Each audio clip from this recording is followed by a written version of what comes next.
Dores persistentes na coluna, aquelas dores refratárias, né, que são resistentes à melhora.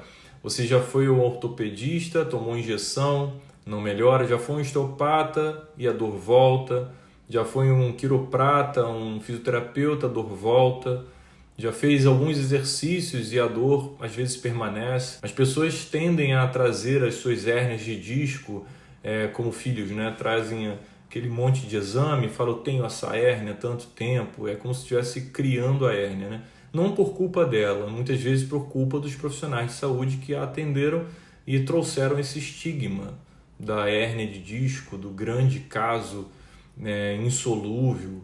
E as pessoas pensam que isso não tem solução. Mas na prática aqui a gente vê que isso não condiz com a realidade.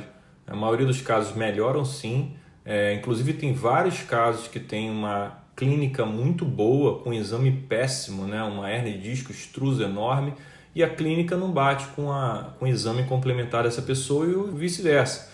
Você tem uma pessoa que tem um exame razoável, pequenininho, ali, uma hérnia e tal, só que a pessoa está muito mal, a clínica muito ruim, né? Então não é sine qua non essa coisa da hérnia de disco.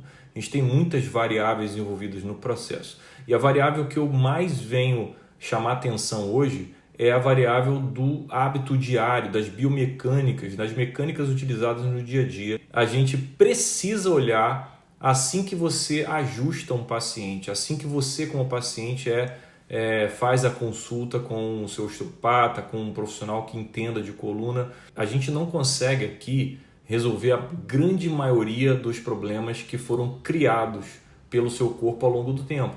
Você entrou em degeneração, criou um engrama patológico. O engrama patológico é o que o seu corpo memoriza, um ciclo que ele memoriza que não é fisiológico, não é uma coisa boa. Então a gente tem que ter percepção e conhecimento para quebrar esse engrama patológico e nada mais do que o processo fisiológico para quebrar isso.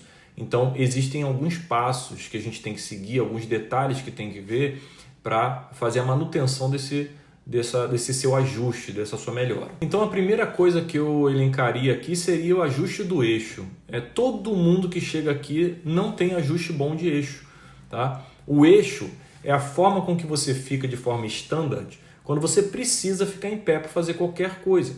Seja mexer no armário, seja conversar com alguém, seja esperar numa fila, qualquer coisa, você precisa ter um eixo standard. Ah, sim, todo movimento é melhor do que uma postura estática. Sem dúvida, mas você pode fazer com que o seu eixo seja o próprio movimento. Existe um eixo específico em que o corpo fica numa base não tão estática e está longe de ser aquele eixo de estufa o peito, barriga para dentro, peito para fora, e aí faz aquela força toda, você vai virar ali 30 segundos, 20 segundos, vai cansar e vai voltar. O eixo não se baseia nisso, existe uma técnica para isso e essa é a primeira coisa que você tem que pensar, ajustar o seu eixo. A segunda coisa é um bom aquecimento matinal. É importante você acordar com o seu corpo já projetando como ele vai funcionar ao longo do dia.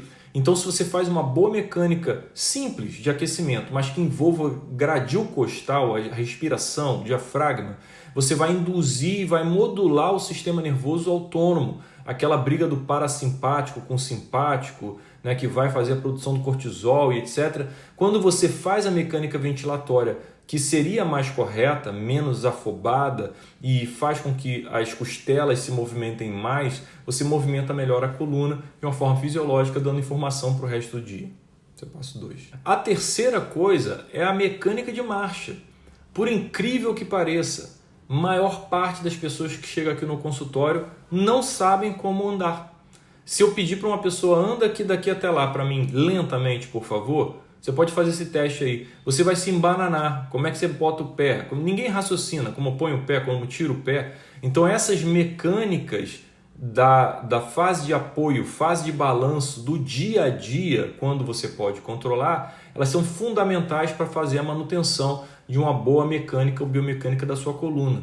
A maioria das pessoas está andando, jogando a cabeça para frente e com o celular na mão ou fora, já fazia isso por ansiedade, correria do dia e muitas vezes estão negligenciando o princípio biomecânico clássico de propulsão. Então você precisa aprender essas mecânicas de como utilizar sua panturrilha, como utilizar o eixo em desequilíbrio e não exatamente força, você começa a diminuir o desgaste mecânico das suas peças que não tem reposição original, tá?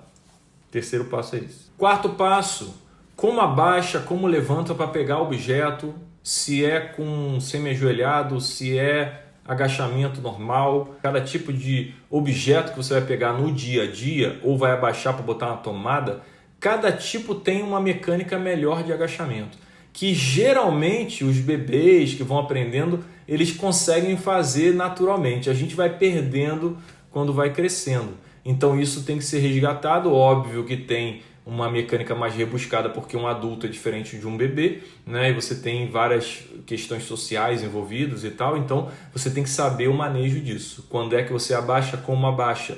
Isso faz toda a diferença e lembrem disso. Quando você sobrecarrega a sua coluna no eixo errado e você está em fadiga e vai abaixar de uma forma que não deveria te dar problema, muitas pessoas têm problema de coluna quando vão abaixar e levantar para pegar algum objeto. O quinto passo básico para você eliminar esses problemas crônicos de coluna que vão te afetando e você não sabe de onde vem, muitas vezes coloca a culpa no jiu-jitsu, coloca a culpa no esporte, porque foi lá que deu problema.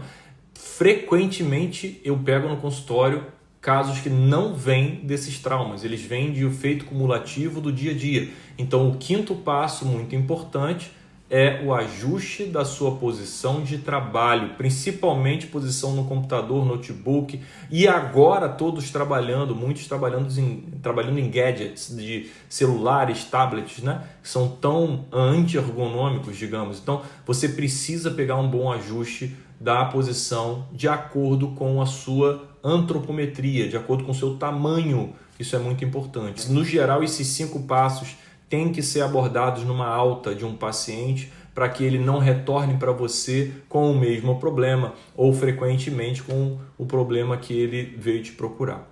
E você, como paciente, obviamente, tome atitude nesse sentido, busque conhecimento nesses detalhes, né, do dia a dia, que você vai ter muito menos frequência e as dores refratárias, né, vão começar a se tornar finitas e não infinitas, ok?